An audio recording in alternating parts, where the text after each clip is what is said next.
Good evening, everyone. My name is Douglas Sprang, and I lead the Energy Environment Series for MIT Club of Northern California. Tonight's event on COP26 is the third event of our 2021-22 season, featuring top speakers in our fields of interest, such as renewable energy, electric vehicles, and climate change. Tonight's speakers are Arthur Lee, a Chevron Fellow and Senior Strategy Advisor to the company, and Julio Friedman, a Senior Research Scholar at the Center for Global Energy Policy at Columbia University. Both MIT alums, I might add. We're also pleased to have another MIT alum, Michael Carboy, an executive who advises international companies on decarbonization and sustainability, as our moderator tonight.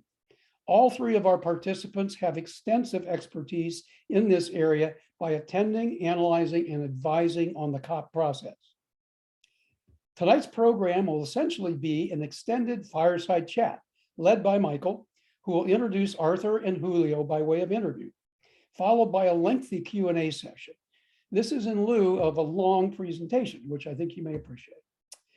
It will include some of the questions we received via online registration, although most of the questions have been designed in advance so as to deal effectively with what is a lesser known and complex set of organizations and processes. We've enabled live Q&A, and I'll do my best to get as many of these questions to our moderator as I can, although past experience suggests we won't get to all of them. But before we get started, I'm delighted to introduce Sarah Simon, who leads the MIT Alumni Energy, Environment, and Sustainability Network, affectionately known as EESN, which is co-sponsoring tonight's event. Over to you, Sarah. Thank you, Doug. Yep, I'm Sarah Simon, class of 72, Civil and Environmental Engineering. I'm the EESN coordinator. Our worldwide network of alums is based on three things. We connect and highlight our talented and creative alums, like the speakers today. We inform folks about the complex, interconnected, and dynamic challenges of energy and environment. Today, we often call that climate change. And we do our best to support MIT alums and groups in taking action. EESN was delighted one of our groups in our network, the Energy and Environmental track of the MIT Club of Northern California, also wanted to talk about COP26. We're co-sponsoring this event as our monthly EESN webinar.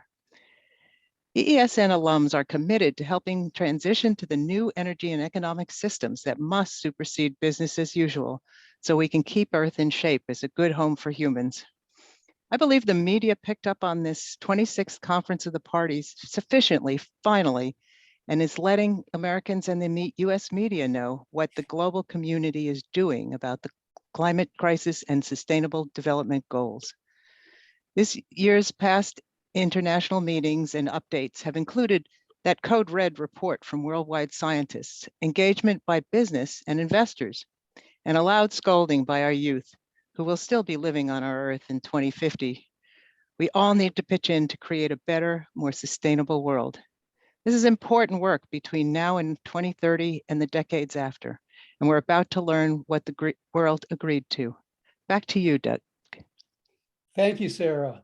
By the way, if those of you in the audience are interested in learning more about EESN, please click on the URL that's now in your chat box. It's time for our program to begin. Whoa, I guess I better turn my video on so you can see me again. It's time for our program to begin. I'll be back at the end to close things out, but now I would like to introduce our moderator, Michael Carboy, who will orchestrate tonight's fireside chat. Take it away, Michael. Thank you, Doug. Pleasure to be here, and greetings, ladies and gentlemen, and to both Julio and Arthur, and great thanks for their participation in this. Just to brief the audience on what we're going to do here, we'll spend a couple of minutes just doing some informal interviews of Arthur, of first Julio, then Arthur, and then we will have Arthur make some prepared remarks, and Julio will follow with a few minutes of prepared remarks. Then we'll enter into the Q&A process that'll be the vast majority of the program. So let me invite both Julio and Arthur to plug in here visually, and we'll start with some simple interview topics with Julio. For both Julio and Arthur, we'd like to understand a little bit about how long you each have been coming to COP. What are the issues that have arisen in your life that have drawn you to in the involvement in sustainability and climate change matters and the COP process? And then what was it that you learned at MIT and in your other academic endeavors that has prepared you particularly well for the challenges that you have in interpreting and reading COP to us? Thanks. Julio?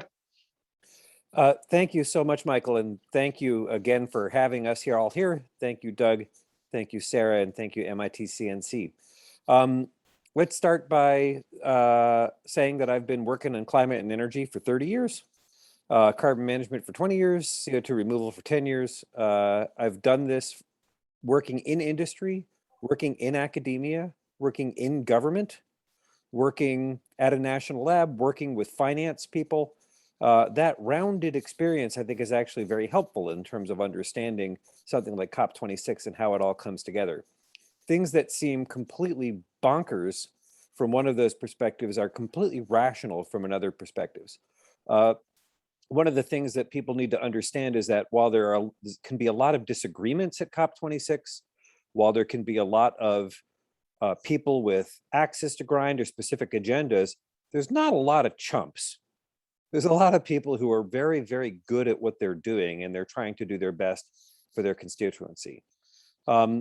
If the last thing that I'll say about this is actually having a technical background in those other circles is extremely valuable. The background that I received working at MIT and working in my doctorate very much prepared me to be able to enter into these finance and policy and industrial circles and share a perspective that's educated from that. And when people get into the energy policy business, they got to understand most people who go into policy approach it from rhetoric. They approach this as diplomats. They approach this as trained as lawyers or as international negotiators. They don't understand physics or chemistry or thermodynamics. They don't know economics. They don't know cost of capital. Like, that's something that is actually important, and they know it's important, but they look to others in the room to speak that. And so the kind of backgrounds which we have actually help that process substantially, and it's something we've been pleased and proud to do. I have a lot more to say, but I look forward to saying it later. Terrific. Okay. And our second carbon wrangler, Arthur? All right. Thank you, Michael, and thank you, Julio. I would say that, well, let me answer your first question. I've been to the COP since COP5 in Bonn, and that was in 1999. That was my first COP. And I'll just briefly describe what that means. At my first COP, all of COP, almost all of COP can actually fit right into the Hotel Maritime in Bonn, in the city of Bonn. And that's not to say that the, not to exaggerate it, but the Hotel Maritime does have a very large venue that can accommodate this plenary kind of session for over 100 countries. So it was quite large, but still, just to give you a contrast, COP26 was 37,000 people, and the venue has to be quite extended with a lot of temporary structures, in addition to the Scottish Exhibition Centre. So it's very different from now versus 1999. Okay, so that was my first COP, COP5. So how do I get into the whole business of COP? I'm a course 10, as I say on my little box there. Course 10, chemical engineer. I never thought I would actually do anything on policy, but I did. At one point in my career, I just had that opportunity. That was more accidental than anything intentional, and I just started working at the US EPA. I got a job at the EPA, and the job was in air pollution, and particularly that was right at the time after the Clean Air Act of 1990, the amendments that were made in 1990. That was one of the huge employment act of 1990 for EPA folks. So I joined the EPA for about two and a half years in those early days, and I actually worked in the EPA's acid rain division, which later became the Clean Air Markets division, and so on and so forth. So I was very much involved from the get-go on emission trading, even though it was sulfur dioxide, it's not CO2 and all that. But so my training did not come from MIT to do this kind of work. My training came from actual on-the-job training, and I actually had very good people who mentored me from the Department of Justice and EPA attorneys to actually help me actually write regulations on nitrogen oxides. So I'll just leave it there. But I think the nice thing here is both of you have managed to combine the technical and the real world business experience together into forming your direction that takes you down this sustainability and decarbonization path. So thank you both for that. What I'd like to do now is move on to the Q&A dialogue. And for the audience, a lot of questions were submitted beforehand, and we've sort of processed them and abstracted them and sort of synthesized them. No, I'm sorry, I'm getting way off track here. Arthur, it's time for you to make your prepared remarks. I apologize. No problem, no problem. So I think it's important to note that at COP, this is COP26 again. It's annual, except for the fact that we had this pandemic that we've had, so we had to skip 1 year. So as I said, COP5 was 1999, but it's important to note that what's called a COP stands for Conference of Parties, and the parties are the countries that are signed on to and have ratified the UN Framework Convention on Climate Change, and that treaty was agreed to at Rio de Janeiro back in 1992. It came into force in 1994. Okay, I'm giving you these details because I want you to recognize a few things so that we're all on the same page. So in 1997, then under the UN Framework Convention, every year there's a COP, a Conference of Parties. What that is actually to negotiate the details of implementation of the UNFCCC, the Framework Convention.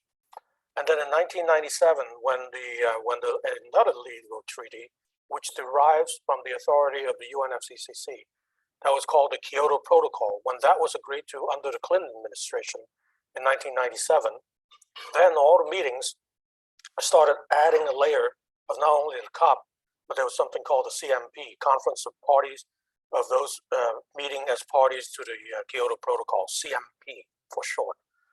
That was 1997, and then fast forward 18 years later, we have the Paris Agreement in 2015. That was COP21. Okay, I basically lived many of my years of my life through COP numbers.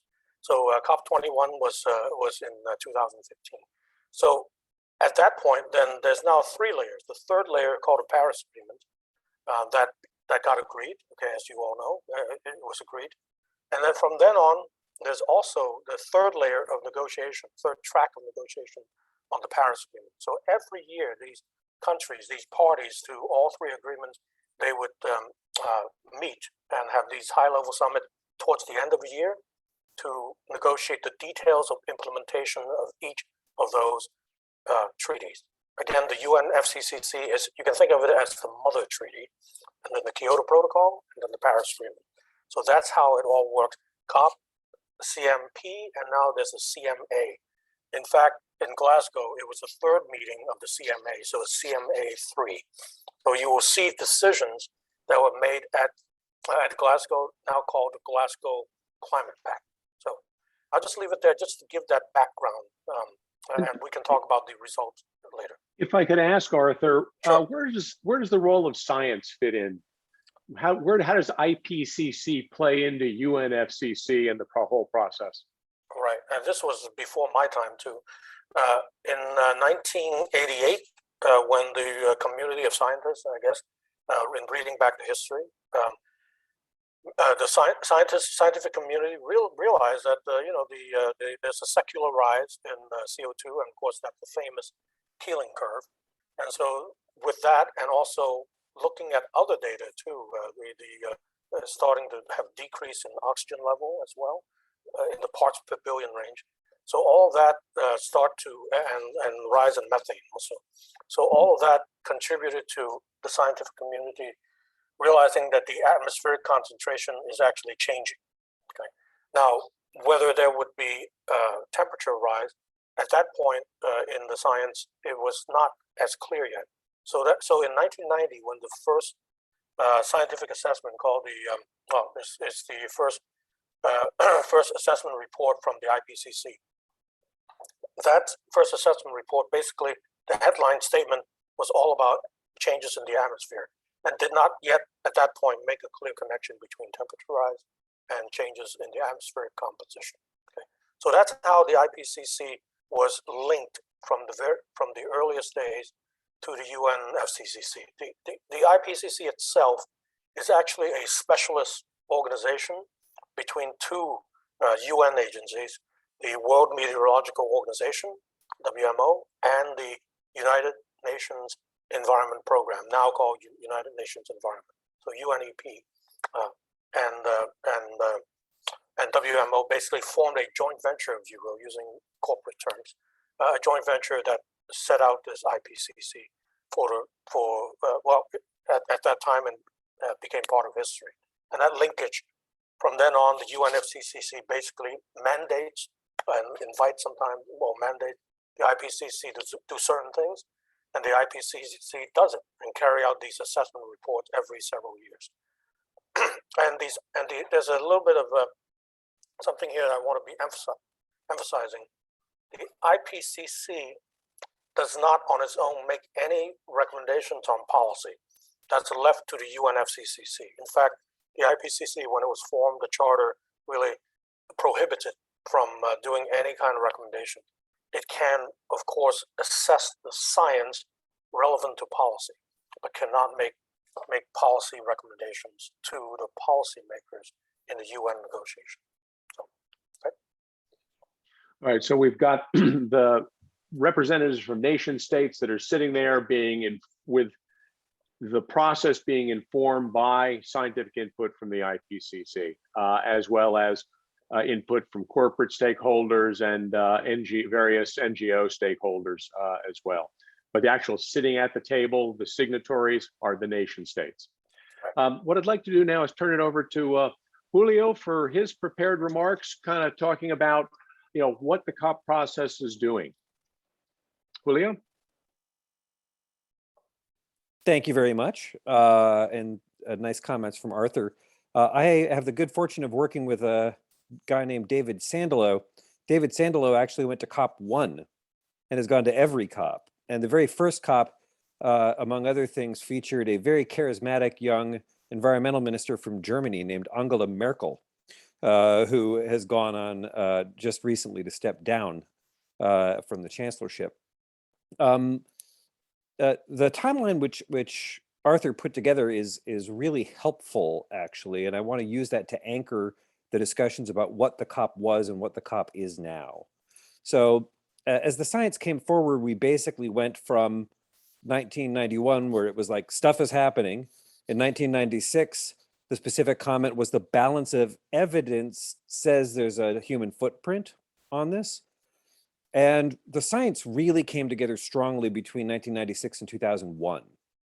A lot of the big uncertainties in the climate models, the satellite data, all of these things really trued up. By 2001, most of the science was in. And since then, every IPCC report has basically said, yeah, we're more certain that it's a problem and that it's bad. That's been the history of the IPCC for the past 20 years. So the question is, what's been going on with the COP? And what it started with was really the Kyoto Protocol. That was the first really substantive agreement. To use a colloquialism or a metaphor to describe it, the Kyoto Protocol was a circular firing squad. Everybody was pointing at each other. Everybody was chained to each other. The chains for one group of nations was different than the chains of another group or nation. It was negotiated very, very hard, among other things, by Al Gore in 1997, came back holding it up high. It was rejected unanimously by the US Congress.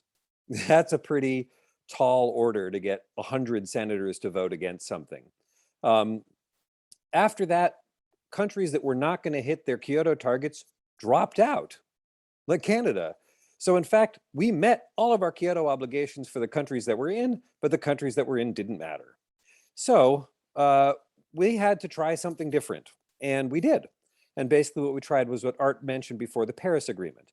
If the Kyoto Agreement is a circular firing squad, the Paris Agreement is a weight loss club. Every candidate raises their hand and says, I'm going to lose 5 pounds. And that is a very different business model. It was actually put on the table by Todd Stern, the former special envoy who came on board under Obama. He gave a talk at Yale and basically said, we're not going to do Kyoto anymore. We're going to do something that looks like this.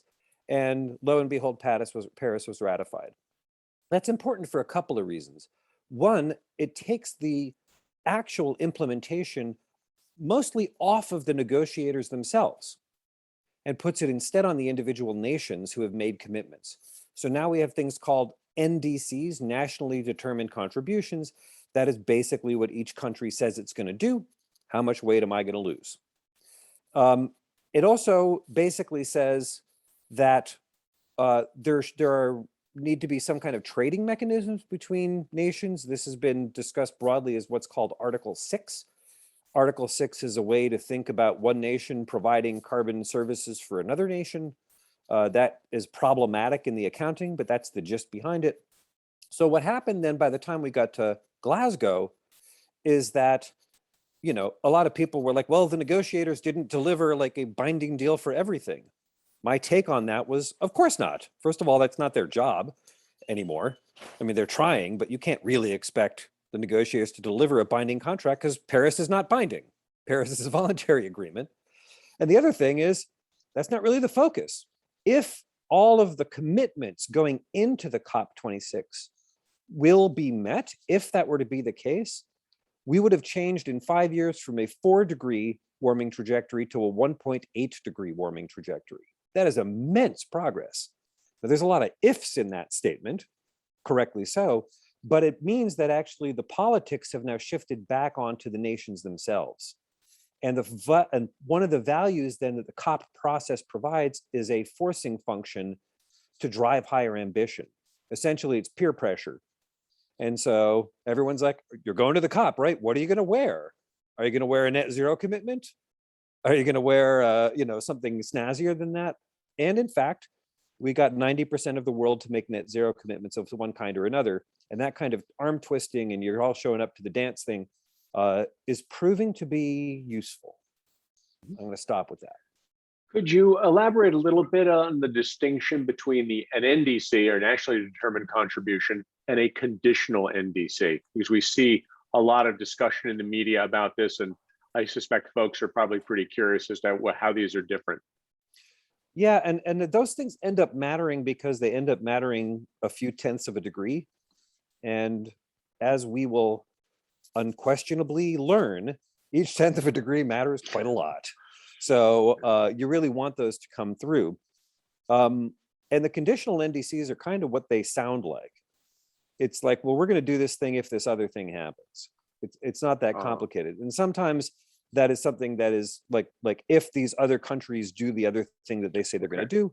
In some cases, it is like if we, actually do the higher target instead of the lower target. There's a mix of things that go into it, but essentially, for example, in the case of the European Union, Germany can make its own commitments.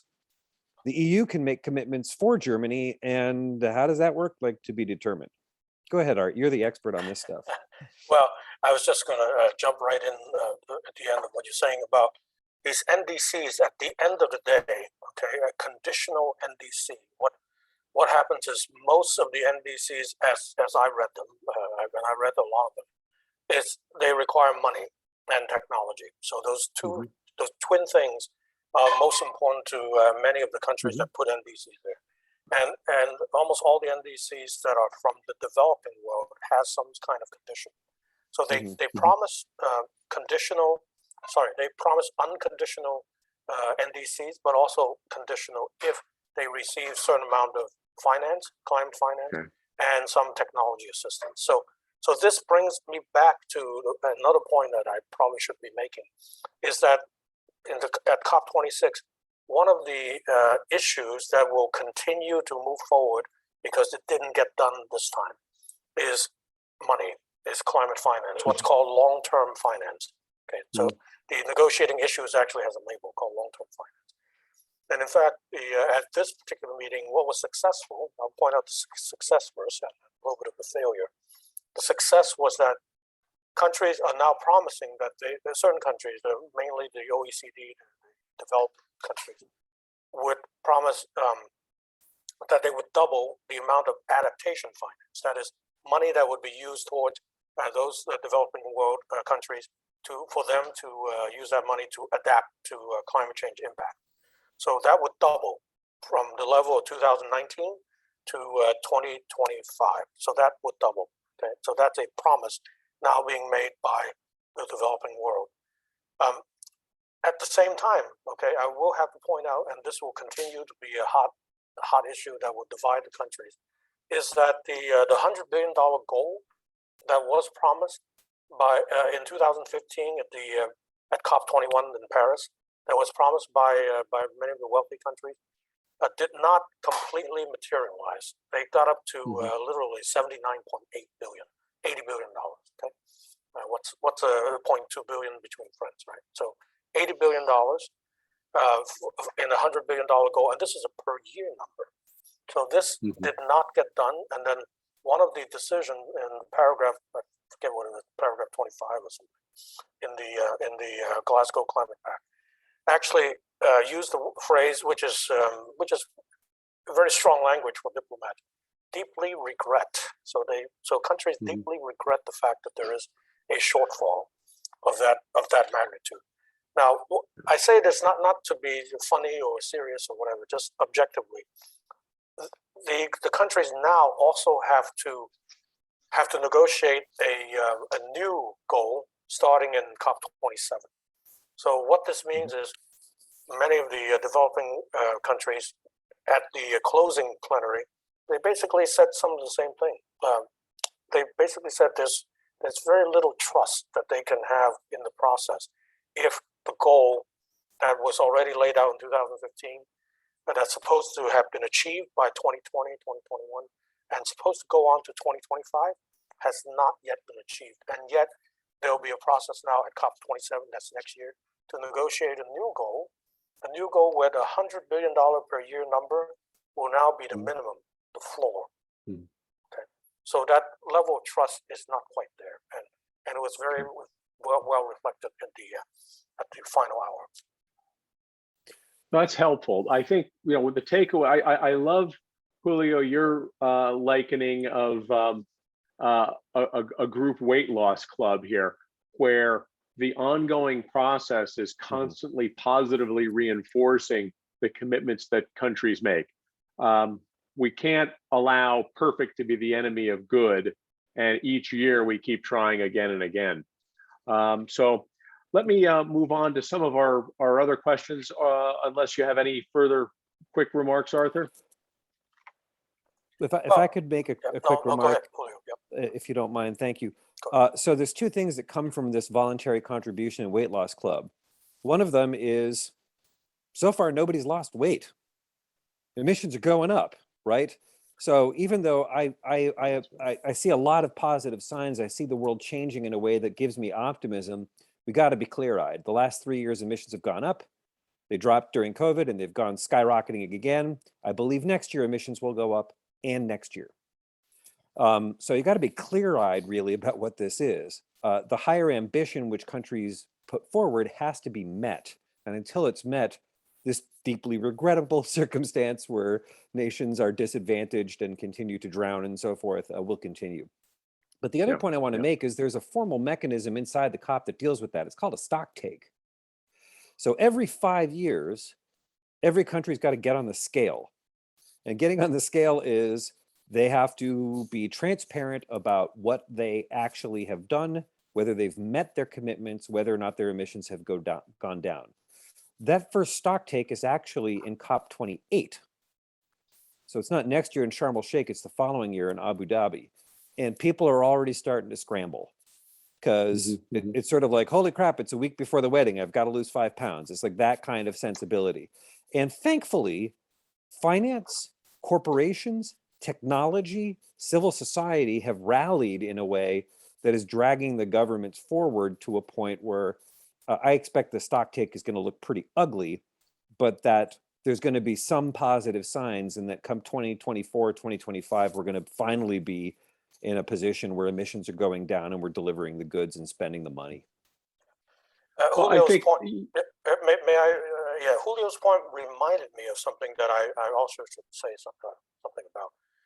Many of you, when you were watching or reading the news on, the app about COP26, you would have heard, certain countries made these announcements. So, for example, there was an announcement in the very first week by leaders at the World Leaders Summit, which was the first 2 days of the COP26. So they made announcements such as the methane pledge, methane commitment, where over 100, in fact, I think 103 countries so far have made commitments to reduce emissions 30% by 2030. Okay, 30%, I think, from a few years ago. So anyway, so that was the commitment. And then there was also a set of commitment or pledges by forested nation around banning any deforestation, stopping deforestation by 2030. So these commitments, okay, that were announced, I want to emphasize, they're announced on the sidelines of the COP, using the COP more or less as a backdrop to make these, very high-profile announcements. Okay, I'm not disparaging them in any way or shape or form. They are what they are. They are made announcements that are, that needs details, and they are made at the COP, but they're not of the COP. Okay, I just want to be sure that people understand that COP itself is a process, a negotiating process based on treaty and treaty language and all the decisions that have been made previously. These side announcements, I can't quite use Julio's analogy with the weight loss program. I don't know how to do that, but it's almost like on the side you're saying something else about weight loss that's being done, but not everyone has to do it or something. I don't. So, yeah. So anyway, it's these side agreements are announced at the COP, but they're not of the COP. So I want everyone here to understand that. Okay. Let me pose a question that's just come in from the audience from William Lull, participating online here. In talking about the COP mechanics, why do we see COP being focused on policy rather than technical solution of choices? Could you, either of you or both of you, why sort of chime in on that start point? on that, if I may? So for starters, each country has a different market, has a different policy mechanism, has a different natural resource base. So in point of fact, it's inappropriate to focus on any one set of technologies, because what works in Canada won't work in South Africa. Like, that's just the nature of the beast. What is the case is many of these NDCs, the nationally determined contributions, do call out specific technologies. For example, India has made pledges around solar and biomass. Saudi Arabia has made pledges around hydrogen and carbon capture. Some countries have made pledges around vehicle electrification. So there are, within the NDCs themselves, there are often technology foci that are relevant and valuable. It is also the case that in many cases, these sort of sidebar announcements that Art was talking about, that's often where these things come forward. So one example of that was the US-China joint statement in Glasgow. That was unexpected, by the way. I know people who were in the middle of that. It took them 7 months to negotiate that. It wasn't clear they were going to get across the finish line, but they made this announcement, and they actually pointed out a bunch of technology things they were going to do in there. That included methane working groups, carbon capture, direct air capture, a couple of other things. A country like Sweden has gone big on green hydrogen and green steel. And also the First Movers Coalition that was announced at the sidebar also featured a lot of very specific technologies. And so the technologies are in there, but they're not central to the negotiations themselves. I think they are part of the commitment process, but they're not actually in the negotiation because every country has to have latitude. Art, you want to add anything to that? Yes, I do, and actually, I want to credit you. Actually, when you were with the Obama administration, you actually led some of the U.S.-China effort at that time. So that That's very interesting work that you did that promoted carbon capture and storage. So really, thank you for that accomplishment at that time.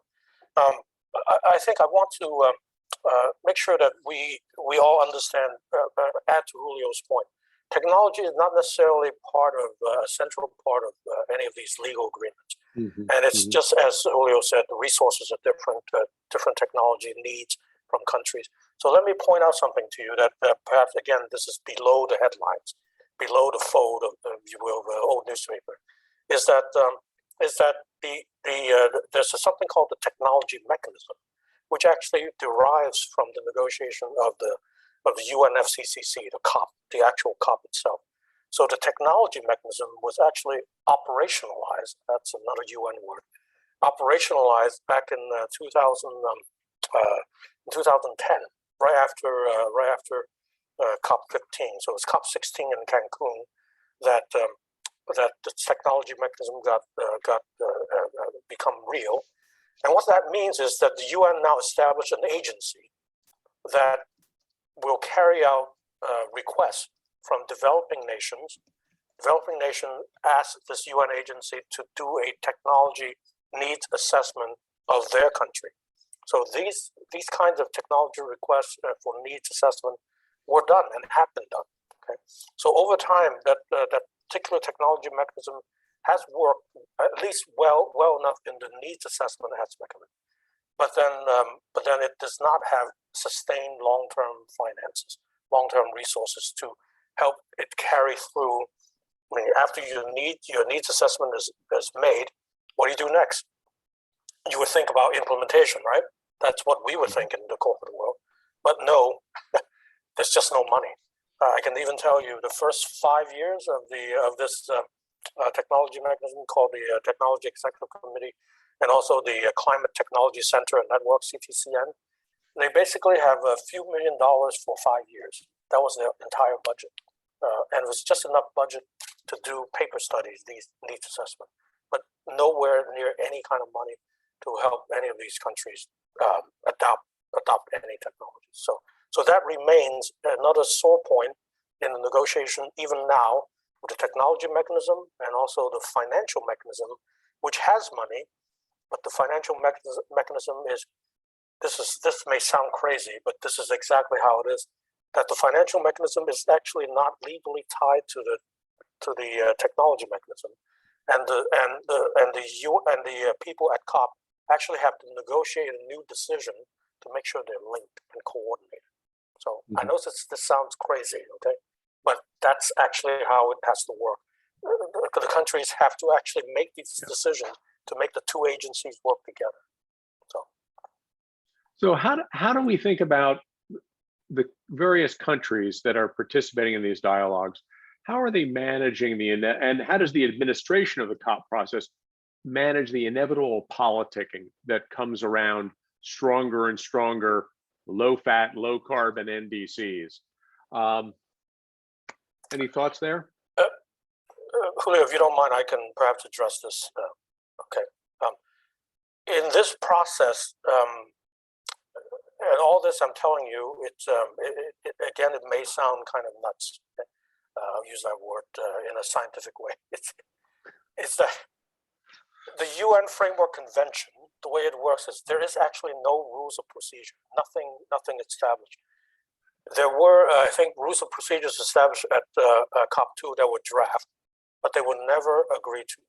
So all this time for the last 20 plus years, the United Nations Framework Convention has been operating under a very loose governance structure where there is no decision-making process.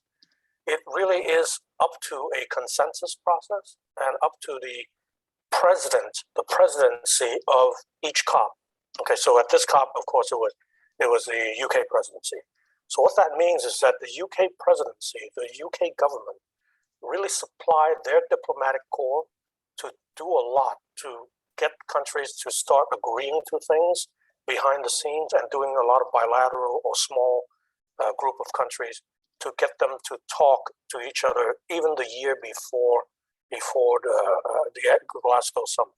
Okay, so that has happened. I can point to the fact that the French diplomatic corps put on a great effort at COP21, before COP21, to get that all agreed to. That's why they got the Paris Agreement. So a lot of that's thanks to the mediation and the capabilities of a French diplomatic corps to get people together. So when you're president, when you are the host and you're the president of that particular COP, you're no longer negotiating. Your diplomatic corps is used as a facilitator and mediator to all of these issues. So the COP, at the end of the day, this is perhaps the final point I'll make on this. At the end of the day, there is no intermediate agency. There's no bosses that tell countries what to do. The whole COP process is party-led, party-driven. Every decision that has to be implemented through the UNFCCC or the Kyoto Protocol or the Paris Agreement has to be made by all 180 plus countries. So just imagine a committee running a company, a committee of all employees running the company, just like that. Okay. Yeah. So if we think about, it's even worse than that for the IPCC. People don't know it. IPCC has to be approved unanimously, and typically there are 60,000 comments, every single one of which must be addressed before publication. It is a very laborious process, but it means that what comes out of it is incredibly strong. It is unanimously approved by all nations. Thank you for pointing it out too, Julio. I'm the review editor of Chapter 6 right now of the AR6 and Working Group 3. So yes, I saw over 4,000 comments on just my chapter alone, and it's the largest set of comments. Staggering. So if we think about the fact that this is, again, agreements between nation states and the commitments that those nation states choose to make, let's think about now how the rubber meets the road in terms of the old political adage of ultimately all politics are local. What are the roles of the states and the cities, or the legal provinces in non-US countries, in acting out and affecting the NDCs and the conditional NDCs, so that we actually do see progress in decarbonization rather than just a lot of blah, blah, blah? There's a lot of things to say about that. And again, it's stuff that's happening in part in other dimensions, but is relevant. So for example, in addition to the COP, there's a group called the Clean Energy Ministerial, which is sort of the 26 very large nations, large emitting nations, includes China and India and Saudi Arabia and others. All of those have groups that are working, and many of those are at state level, and many of those are provincial, and many of those are at the city level. It is also the case that some of them are sectoral. So for example, at the last Clean Energy Ministerial, there was an announcement of a collaboration between ports, in which some 70 ports around the world are focusing on clean ports, which include both reduction of criteria pollutants as well as reduction of greenhouse gas emissions. And again, each port's different. One of them might be electrification, one of them might be hydrogen, but they're all, one of them might be biomass based, but in all cases, they are making pledges and commitments and coordinations. Those things feed back into the NDCs. So those things end up like weighing how this does. Obviously, there's also things like, the California systems, where California has very special provisions under the Clean Air Act and the EPA that allow it to make standards of various kinds, and those end up affecting national standards. The same thing is true for a nation like the Netherlands or the Denmark, which can show higher ambition and therefore drive aspects of the European Union. And so there's actually quite a lot that can be done more at a smaller, at a local level. Part of the, I think, value proposition in those cases is to make sure that those things are aimed at COP, that they are aimed at some larger process. They're not just a one-off where like it's a sister city agreement between Houston and Teesside, but instead it is really something that is meant to set a precedent, or something that is meant to bring in more groups and more organizations. That can then be rolled into an even more aggressive NDC in the next year. Right. One of the things that is really central to the whole COP process is that we learn as we go. And I left this COP pretty optimistic on that basis. A lot of groups were just rolling up their sleeves and saying, well, we're going to try something. We're going to see how it goes. And in 2 years, we might have a different idea, but we can do something. Mhm. And that is true, among other things, not just on technology, but also on finance. This group called GFANZ, the Glasgow Financial Alliance for Net Zero, basically said, we're willing to commit $130 trillion over the next 30 years. That's a lot of money by anybody's measurement, $130 trillion. They're not, they are, whoa, they are custodians for $130 trillion. Yeah, they have, sorry, they have, that's not their correction. money to invest. They have $130 trillion under $130 trillion of assets under management. Sorry, course correction there. I appreciate your fix there. But again, that is a substantial body of money and responsibility and authority that goes with it. Those kinds of commitments that are done within a sector or within a group of banks or that can really actually drive a national and international agenda. Yeah. So I think, you know, even though I'm getting out of order here, let me just stay on the GFANZ topic for a second, Julio and Arthur. You know, right now, Bloomberg talks about 120 billion this year has been committed to flow into ESG related funds. GFANZ talks about the 130 trillion in assets that are aligned to support decarbonization, to use their language. You know, how do we make certain that we're not just talking about green portfolios, but actually talking about greening the economy? I think that will depend, really, again, go back to policies, right? I mean, every country has their own system of laws and governance. So I can only think of the US and our state. You know, even with our state, we have local governments, we have state governments taking on policies of their own. When, you know, during the last administration, California was basically way ahead of other states. And, you know, in having some kind of emission offsets kind of markets and all of that. And linkages to other countries, even to another province, Quebec, or British Columbia, or, you know, some of that going on. So you certainly can have these very local, very active governments taking on these actions, which is fine. But at the end of the day, okay, it's really the joint efforts of all these countries and at the subnational level, but then also then at the national level. Through something called Article 6. Okay, Article 6, I think we mentioned that already a little bit. Article 6 allows for cooperation between countries. And I think that's where the power of Article 6 could become and could come into play here. It's to be able to really mobilize and get that finance going through projects and through emission reductions and deployment of technologies that would help one country that can do more, and in countries that may not be able to do as much, to get those credits, okay, and help it at least legally in a club arrangement so that the overall emission for that group of countries can come down. So that's where both economic efficiency and also technology deployment can come together. It's through Article 6, and Article 6 was the set of provisions that failed to be agreed to at COP24, Katowice, at COP25, Madrid, and of course we skipped a year, and then finally COP26 got agreed to. So that was really a major achievement for all these countries to cooperate. Well, that actually is a stealth segue into the thing I was going to talk about. In addition to policies, is another important thing in there, which is standards. And the standards are actually a place where the technology and the science ends up contributing a lot. Like, standard making is really laborious and slow and difficult, but they absolutely drive the way these things work. And the fact that we are starting to see more interest in creating standards, that some additional standards are coming out. So for example, what constitutes clean electricity, what constitutes low carbon steel, these kind of standards are coming together in a way that will ultimately shape the markets in very profound ways. And in doing so, also shape the countries and their nationally determined contributions. That's a game lots of nations can play. You can be a pretty small nation and be able to contribute to a standard in a useful way. This also is one of the shortfalls of what didn't happen under the Article 6 negotiation.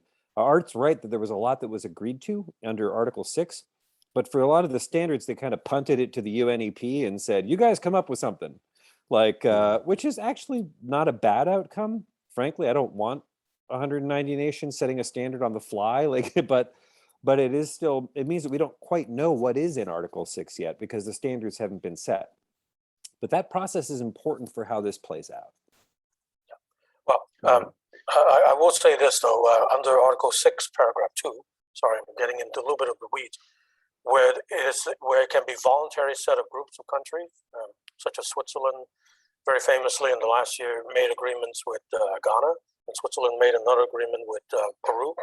Those agreements are already in place, and the Click Foundation based in Switzerland is already starting to make purchases and agreements with those countries in natural climate solution, for example. So those kind of things under 6.2 is already happening, and I would almost predict that it would start to grow and grow fast to make those make the kind of technology, cooperation, and any kind of natural climate solutions also be growing faster. Now, this is something that I've noted as well through the voluntary carbon markets too. The voluntary carbon markets, even before COP26, was already price was surging and the volume was surging. So that was very interesting to see that. And the voluntary markets, even with the 6.2, I don't think it's going to fade away, but the voluntary market will help 6.2 actually grow because the standards in the voluntary market, the standard you maybe you're referring to other standards, but standards such as those promulgated by the American Carbon Registry or by Verra with their voluntary verified carbon standard (VCS). Okay, those kind of standards are now being used in the voluntary carbon markets. And I have a feeling, this is just a feeling, that countries will actually in turn adopt these voluntary standards and incorporate by reference into perhaps their laws and regulations under 6.2. So that's something I can see very logically that could happen. Right. That is the stuff, Arthur, of nightmares. Like, I sincerely hope that we get better at that. Those standards need some help before they're adopted by nations. Got it. Okay. Here we are at COP26, 26 years into it, and we can probably all remember Zenos Paradox from some of our early logic classes. We work hard each time, but we never seem to get all the way there. And you can take the perception of the glass is half full or half empty. We still have a 2.4 degrees C delta that we have to address compared to the 1.5 C maximum temperature change delta that we would live with under the Paris Accord. Is it your sense that the countries are seeing this gap, seems like an insignificant number, 0.9 degrees centigrade, as an emergency? Is it something that's really energizing dialogue? Because it seems that we came away from the COP26 maybe with a little bit less than what we might have hoped for. Yeah, that's not quite the way I see it. In the famous sort of analogy that you use, the glass has got half full of water and half full of air. The glass is 100% full. And in point of fact, and really the question is, like, what are you trying to fill it with and why? The thing that has really begun to happen, and this really is the biggest consequence of the Paris Agreement, 190 nations basically, and trade zones said, we all care about carbon. That meant there's no place to hide. Nobody as a company thinks that they can just suddenly go to Indonesia and pollute forever and it'll be okay. Like, they know that that's term limited. And increasingly, the markets are being rather proactive about valuing this. There's a long way to go. We are nowhere close to the kind of carbon prices or regulations or trading schemes that we need to make it work. But for me, there's two really totemic examples of this that I think reflect how seriously countries are dealing with this. The best example I can think of is Japan. Japan has basically said, we're going to decarbonize all this stuff. Oh, by the way, we shut down all our nuclear power plants. So now what do we do? And what they've begun to do is basically pay a very high green premium for low carbon hydrogen and ammonia. And so ammonia trades at something like $180 a ton. They're willing to pay $400 or $500 a ton for low carbon ammonia. And they're basically using ammonia in their gas turbines, in their coal-fired power plants and their steel mills. They're bringing hydrogen into the country to run their cars. Like, they don't have oil and gas. They don't have places to store CO2, and they don't have a lot of renewable resources. They got money, and they're putting their money to work, and that is creating a market everywhere in the world. Now, Chile, Northwest Australia, Namibia, Iceland, Saudi Arabia and UAE, all these countries are starting to make low carbon ammonia and hydrogen that they can ship to Japan. And not only is Japan going there, Korea has made announcements that they're going to do this as well. Singapore has done this. So these national strategies are turning into markets that are turning into money and investments. The other totemic example, I think, if you want to point to one country and say, where is there the biggest change? Look at Saudi Arabia, right? Saudi Arabia has made a net zero commitment by 2060. That is pretty amazing. Like, pause for a minute there. Like, the biggest oil and gas producer in the world has said, we're gonna go to net zero. And they're putting investment into infrastructure, into human capital development, into demonstrations. They are building the world's biggest green hydrogen plant on one side of the country and the world's biggest blue hydrogen plant on the other side of the country. And they're building nuclear power plants. Like, they're going all in. And for me, this is the thing that signifies how serious they are. The guy who made this commitment, Mohammed bin Salman, will probably still be running the country in 2060. Most of the people who are making these commitments don't. You know, I'm a big fan of the current president of the United States, but Joe Biden is unlikely to be running the United States in 2060. You know, same thing with Boris Johnson, same thing with Vladimir Putin, but Mohammed bin Salman, he'll probably be around. He'll be on the hook. And he sees that his entire nation's economy has to make a pretty profound change in a net zero world. And they're starting to place big bets that reflect that.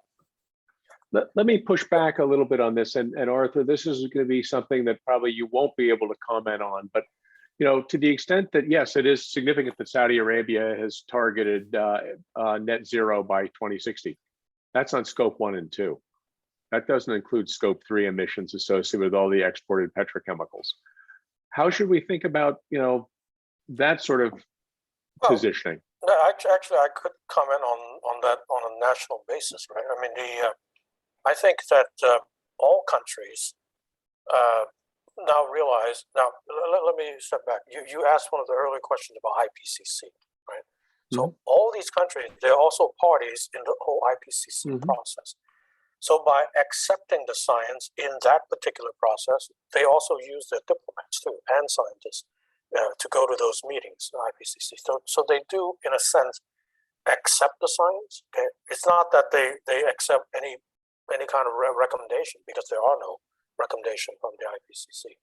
So they accept the science, and they can see for themselves the effects of climate change now that seems to be and does seem to be intensifying. And of course, in the latest IPCC report released in August, working group 1, those are the exact words. The effects are intensifying. Okay, so I think I can safely say that almost all countries, all the delegations now come to the UNFCCC, to the negotiation, with that in the back of their mind. They do see that now affecting their own country. Now, having said that, there's still disagreements. There's still level of efforts that each country can promise to do or not do, and even just a little disagreement over 2 words like coal phase out, okay, and coal versus phase down, and right? versus phase down, okay. Those words were the actual last minute controversy that almost, I think, caused Alex Schoma to have a heart attack. I'm just kidding. Well, but he certainly was very caused the Swiss. It caused the Swiss representative to really lay into the whole process. Yeah, she said it was completely untransparent to her, and certainly when you watch the camera, I was actually watching the UN cameraman, the camera watching John Kerry walking around from group to group, and he certainly didn't go to the Switzerland, the EIG group, the block of country, the Environmental Integrity Group, but he did, of course, consult with China, India, G77 plus China.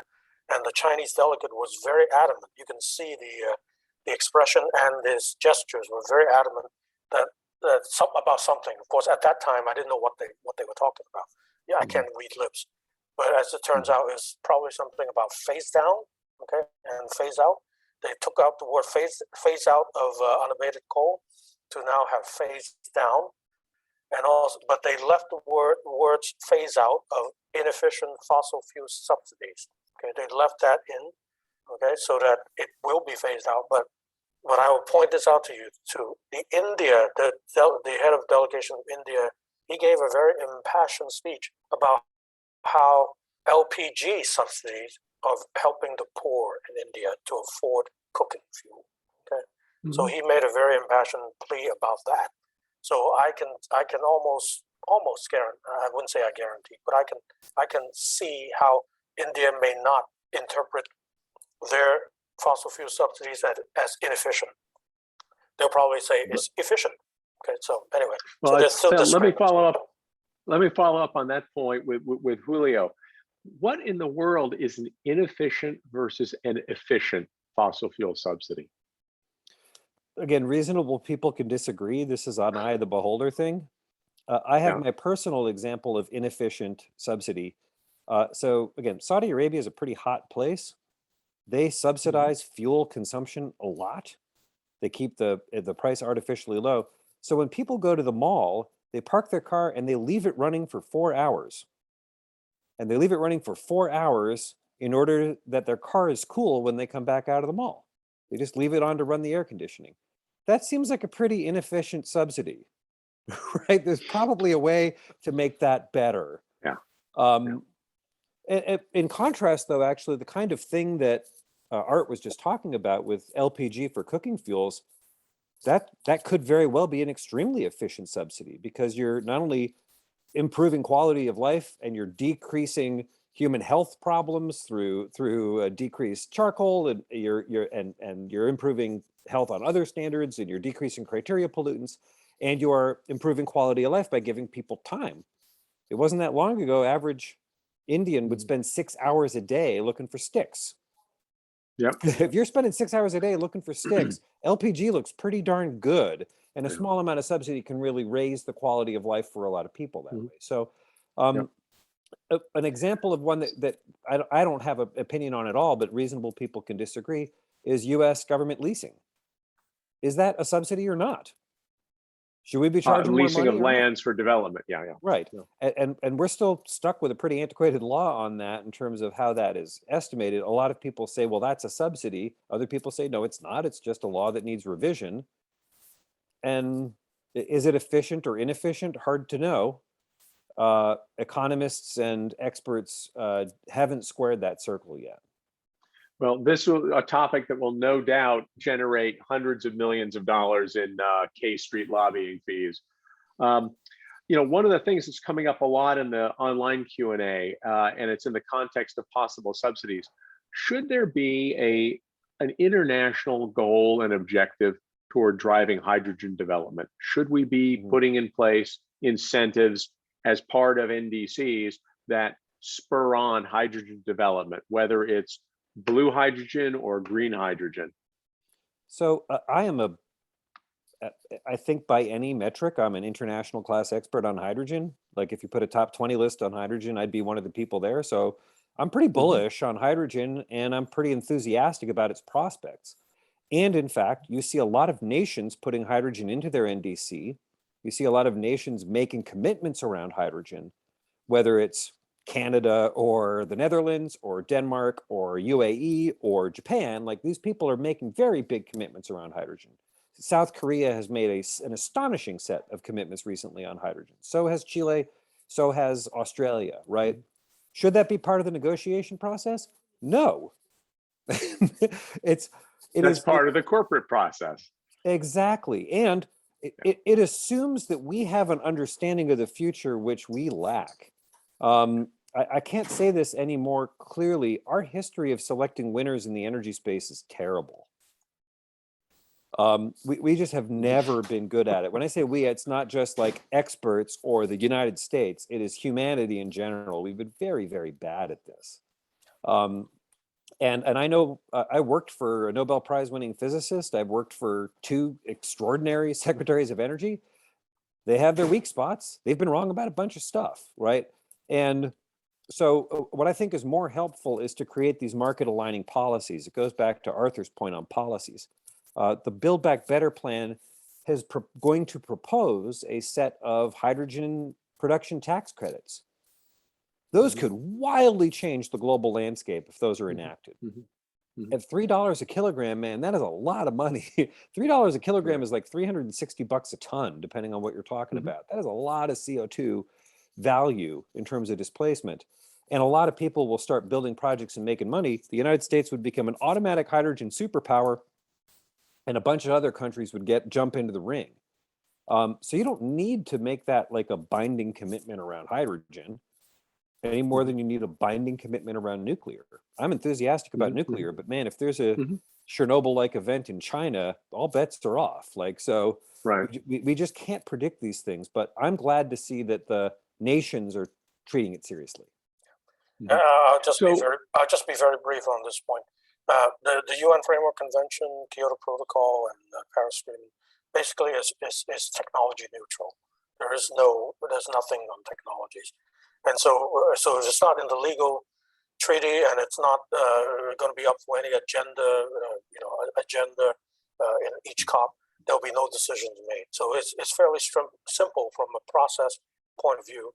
Now, the only thing that I will say is that the technology mechanism that I mentioned earlier, they could actually influence, but it didn't. They could influence how certain countries adopt certain technologies, but there's been no money to try to do any of that. Okay. So on Julio, you just mentioned China. So let me come back to, we did not see any dramatic increases in the NDC commitments from China, if I'm correct. Please, if I'm wrong, correct me. But some cynics would argue that COP26 was less good enough than we might hope it could have been, because some major countries, China and Russia, weren't really stepping up to the plate here to improve their NDCs. That, I presume, is a process that can continue next year at COP27, or are you concerned that we did not have engagement from China and Russia during this process? So I had the good fortune of working in the US government. And while I was there, I learned that the US government does not make policy in either China or Russia. Like, we got to be humble about the limits of what's possible here, right? And, China is the #1 trade partner for most nations on Earth.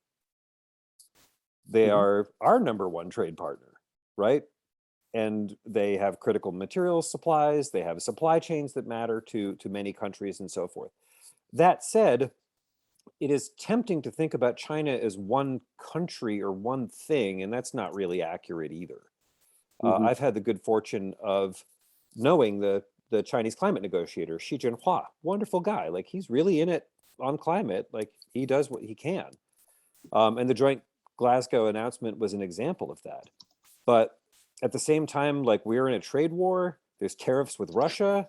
Like these things end up playing out. There's a very difficult decision here about whether or not you just do realpolitik and do whatever's necessary to bring people to the table, or whether you stand for values and drive some larger strategy that could potentially turn a nation like Russia or China into pariah nations. There's questions about how do you put the market forces together so that China has more to win in being more active. Like, these are not easy questions to answer at all.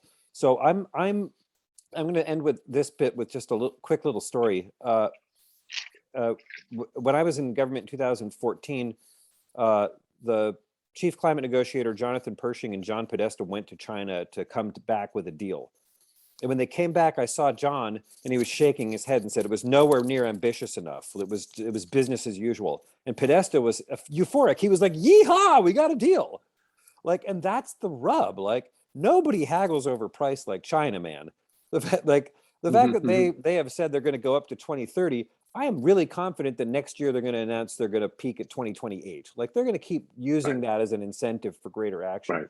Great. Positive surprises. Yeah. Positive surprises, but also they're going to hold out, like, for just as long as they can, because for them, money is money, carbon is carbon, jobs is jobs. Like, they have a very complex calculus in their planning that they need to optimize for, and carbon is only one lever and a small one.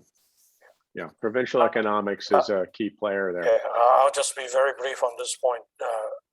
From COP5 until now, what I see is that nations look out for their interests first.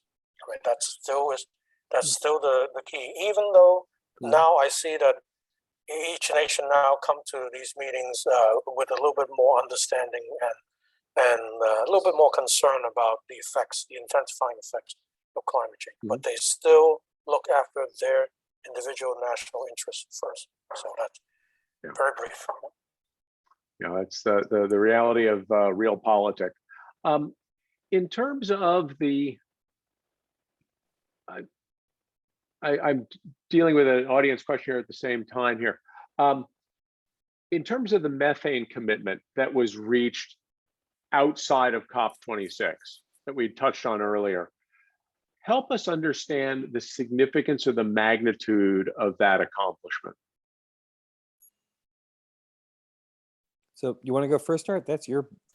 Well, I could say something very brief about that. I think that the kind of agreement being made on that, I think is certainly possible, okay, and certainly doable by many countries, okay. But I'm not sure that it's doable by all countries, even the one that signed up to it. That's really about what I can say. It's the policies that each will have to adopt, unless they already have a way to fix all the leaks and do whatever they need to do, like in Russia, which Russia did not sign up, by the way. So it is a problem. The countries that have signed up, they probably have nothing to worry about in terms of natural gas infrastructure to begin with, or like in the U.S. I think U.S. does have a way of already knowing what the path is toward that goal. So two quick bits on methane. Sure. One of them is the technology has moved a lot in the past 3 years.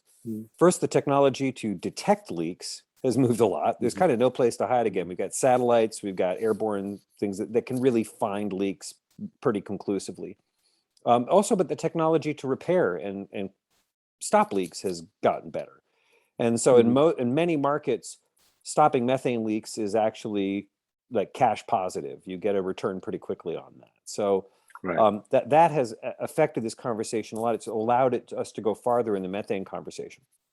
The second thing I'll say, though, is that for me, one of the most baffling things looking at climate is for 30 years, we've known that short-lived pollutants are the fastest and easiest things to fix. Soot, nitrous oxides, methane, the chlorofluorocarbons, sulfur hexafluoride, all of these things, like we know where it's made, we know how to fix it. And if we stopped it, it would like stop in a short amount of time, a few years, we would have a positive consequence. And we haven't done that yet. The stuff that is cheap, easy, impactful, and actionable, we still haven't done. When I want to feel bad about the world, I think about that. And maybe as we get more electrification, we'll have less two-stroke engines in developing countries and we'll have less soot. Maybe as we put more stringent sulfur controls in, we'll actually get warming because we'll have less aerosols, but we'll have less soot. So we'll get a little cooling. Like these things will start to play out, but it shows how hard, in fact, all of this stuff is. We have to be real humble about how hard these things are. No, I agree. Let me just add a quick point. Methane pledge also, the methane is not just from natural gas infrastructure. I shouldn't have just implied that. There's also agriculture too.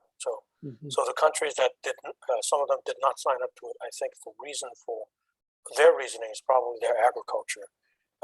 There's no solution to reducing methane emission from agriculture. So that's also a possibility. How would you guide the audience in thinking about methane reduction efforts, spending money and time and resources and policy on methane reduction versus development of carbon dioxide reduction methods, or carbon cleaners, so to speak? Yeah, there's no wrong way to lose weight.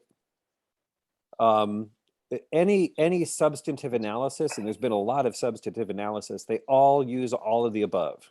all of them. Yep. And so, you know, if you want to lose weight, you can eat less, or you can change your diet, or you can go to the gym. You can do all these things, but and it works differently for different people.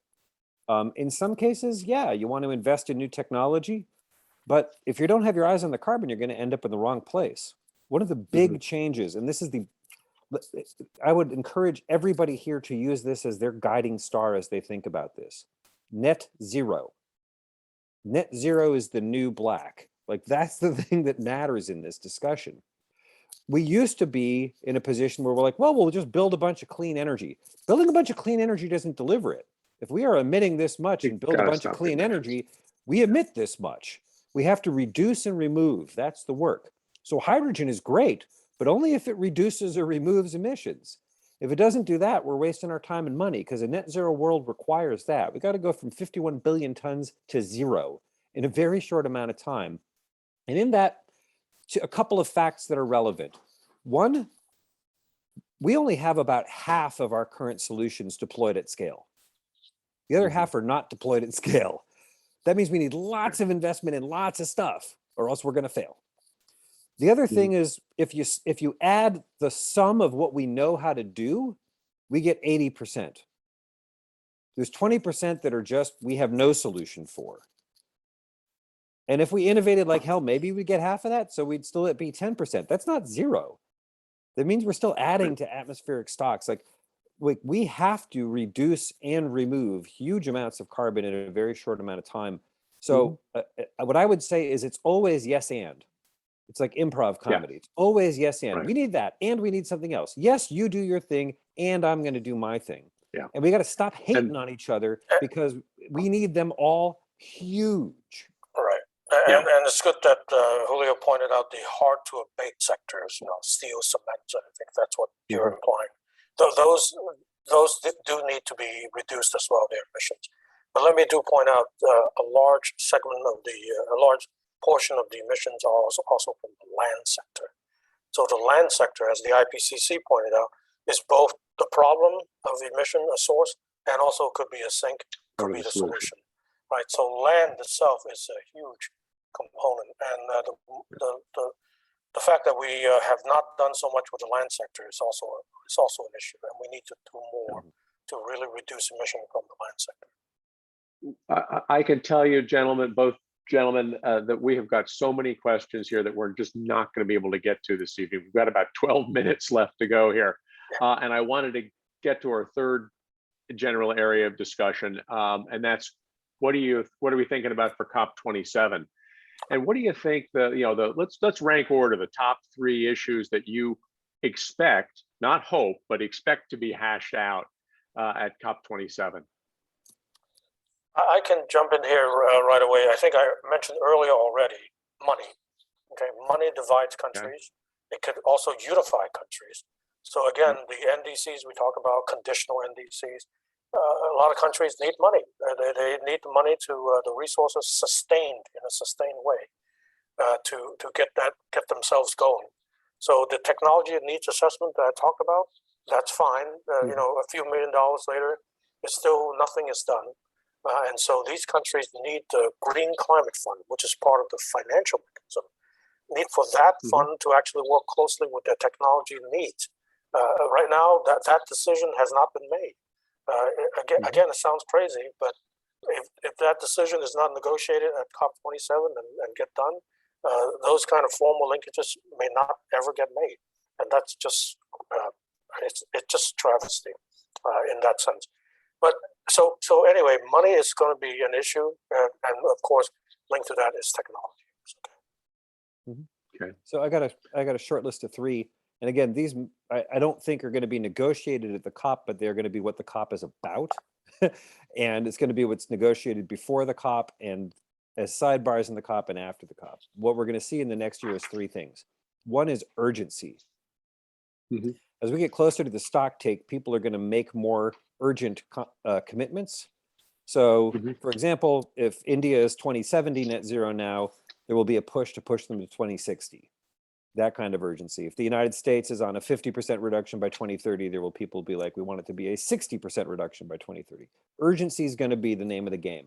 who's showing the most urgency and how do you twist arms and get people in place? And that is an OECD game. That's for the developed countries to get into for real. Second topic is going to be infrastructure. If we're going to hit these targets, we need to replace existing infrastructure. We need to build a whole bunch of new infrastructure. And that's going to come with questions around things like eco-colonialism, which is a term that's become bandied about, North-South redress is going to get built into questions of infrastructure development. But even just within the United States, if we're really serious about net 50, we need to like triple or quintuple our grid. Last time I checked, like it takes 17 years to build a transmission line and most of them fail. Like we're nowhere close on that. We're going to have to build and rebuild ports. We're going to have to add high-speed rail, like all this stuff that hasn't been built yet. That is an opportunity as well as a risk, because the opportunity is accelerated reduction and the risk is lock-in. And do you think that the formalization of the playbook for the for international carbon markets will accelerate that process, or is that just sort of moving along in parallel? I think that's going to be very turbulent, actually. We already have the certifiers and registries that Art talked about before. They're all suddenly scrambling to set standards that will be the best in class, in part because they've all been caught out. A lot of them have been, it's been clear that they've been selling hot air. I don't want to be quite so snide as to use the word fraud, but there's a lot of other people I know who do use the word fraud in those. And so they're trying to up their game a lot. And so things that are real solutions, like the land space, there's going to be some good stuff in there, but boy, there's no place to hide. The science is getting good. The analysis is getting good. If a country or an organization like the Nature Conservancy gets tagged with greenwashing, man, it's bad. And so the financial markets are both rapidly converging on these standards and completely unaware of what they should be. and that's what's going to create that kind of turbulence. Yeah, that's never underestimate the ability of the financial markets to go rapidly in a direction without a map. Perhaps here's where we differ a bit. I'm not as pessimistic. I know that I'm certainly aware of some of those examples of the Nature Conservancy and others with perhaps selling forests that they've said that it would not be deforested, but in fact it was already tagged as something that as part of the baseline. So they shouldn't have sold those credits. So yes, that is an issue. But I think with 6.2, with the way it's agreed to now, and that you have to have no double counting, double entry bookkeeping under 6.2. And there will be some checks and balances in the rules that have to be implemented. I think the compliance market will bring a lot more order to this. Now, even before this, this whole task force on scaling up of the voluntary market, TSVCM, which has now changed its name to the Integrity Council for Voluntary Carbon Market, ICVCN. So that was started by Mark Carney, the former head of the Bank of England. So that's already trying to bring order to that voluntary market space. Okay? So that's happening as we speak. It's doing some good things.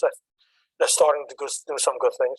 But I think the compliance market, it will grow under 6.2, and certainly 6.4 will also catch up once they have this new supervisory body, kind of like the old CDM. So I just want to point out. So yes, I mean the CDM had his challenges too, but the CDM did bring a lot of technologies to a lot of countries. Although China did benefit a lot from the CDM too. So there is technology, and finance will come to play when there is a lot more of these markets going now that they're legal. There's one question that I just have to get in here at the end here, and I know that Doug is probably about ready to give me the hook. But about 41% of the global population right now is 24 years or younger. So these are the age cohorts that are going to be the ones who are going to be living through the transition. Do you feel that their voices are being represented by the government actors at the COP? So go ahead. All right. No, go ahead. You go first. Right. So I've been to the past 5 COPs, every one of them. And the last 4 were pretty terrible. And this one, I was pretty optimistic at the end. But part of the reason why is because the voice of youth was very well represented, as was the diversity of the world was very well represented. And they weren't represented just outside in the protests or as occasional tokenisms. There was a lot of main stage time and voice. There was a lot of real attention, because it's always been the case that half the world is under 25, more or less. The difference is that now the people under 25 have all the information of the world and a lot of wealth at their disposal, and they're putting that to work. And it's making a difference. So I'm pretty pleased actually with how it's going. Of course, youth doesn't necessarily know what they're talking about yet, but they're basically sending the signal like, you got to do this well, and we're all watching. And that's enough to make a positive outcome. All right. Gentlemen, let me agree quickly with that last point that Julio made. The youth movement certainly has their say, and their say is in the side of the COP that's not the negotiation. However, the UNFCCC now, through some of these, a couple of these UN agencies that are established under the UNFCCC, for example, the technology mechanism going forward will now include the youth constituency in part of their deliberations and decision making in the technology mechanism. So that's, I think, an improvement, a step in that direction. But I will say this, okay? I don't want to sound like putting cold water, okay, on all this, but the fact remains, none of us are at the table. It's the governments, the governments that are actually at the table. We're always on the side, and we're always kicked out when they want to close the room to real hard-nosed negotiation. They'll close the room and kick all of us out. Yeah, gentlemen, this has been fabulous. We could go on for literally another 2 hours, given the amount of material there is here to talk about. But I must bring Doug back in to give thanks to everyone and make his closing remarks. Doug, are you out there? I am here. I think you guys did a fabulous job of dealing with, I think, a really tough, complex subject. You know, one of the things that I think I realized when we first talked about setting this up was there's not nearly as much basic knowledge about the COP process and how it fits into the rest of these things as there are in some of these other areas. And the questions, by the way, were a key to that, because they kept talking about technology and solutions and not so much about policies and processes. And that just demonstrates that, you know, the policies and processes are hard. They're really, really hard to make work. And this is a very big, complex topic. The way you dealt with it, and I think helped us understand more about how it works, was really great. And we really, really thank you three for bringing a lot of light to what is a very difficult to understand process and something that, frankly, our whole world is counting on right now. Consequently, I've kind of come to the conclusion that for future years that we want to do another base touch on COP each year to find out how things are going, because I believe that it's going to become front and center in most people's awareness in the next few years. So thank you so much for doing this. There was a lot of preparation in this, and we really appreciate all the work that you put in on this. Michael, as a moderator, I think probably the toughest moderation job so far that I've seen, and I think you did a great job. Both Arthur and Julio, you were so articulate about these things, and we really appreciate what you've said. Thank you for enlightening us as much as you have.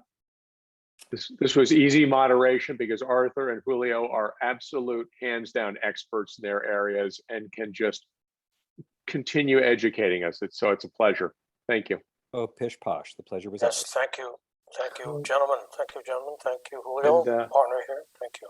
Good. I'll get one last answer in, and I'll ad-lib this one. A couple folks have asked, if we want to be involved, how should we do so? If you are a recent MIT grad find companies that have good sustainability programs, good sustainability practices, good sustainability reports, and work with those companies. Be part of the change and join the, well, you're already part of the Northern California Club, so that's obviously redundant. But you know, you can pick and choose with your employment hours how you affect the world. So thank you. Great. Thanks for that, Michael. I appreciate that. Okay, so let's take a look at the next event coming up. And this is one that the EESN is going to be putting on. Their January webinar is entitled Building Decarbonization.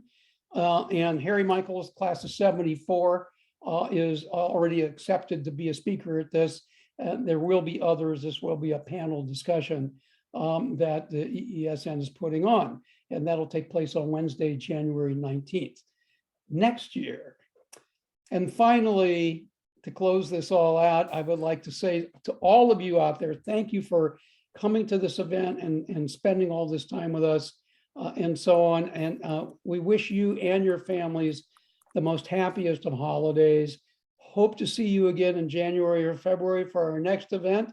And I want to personally thank the EESN and Sarah in particular for helping us get more people to this event, being a co-sponsor and promoting it. It really made a big difference because I've been watching registrations come in. And once again, if you want to know more about the EESN, particularly you MIT alums out there, here is the website URL to click on and to find out what more can you hear and see about, because or see and hear about, I guess, because they're putting on different programs that we are here in Northern California. So again, thank you all for coming. I wish you all the best and hope to see you again soon.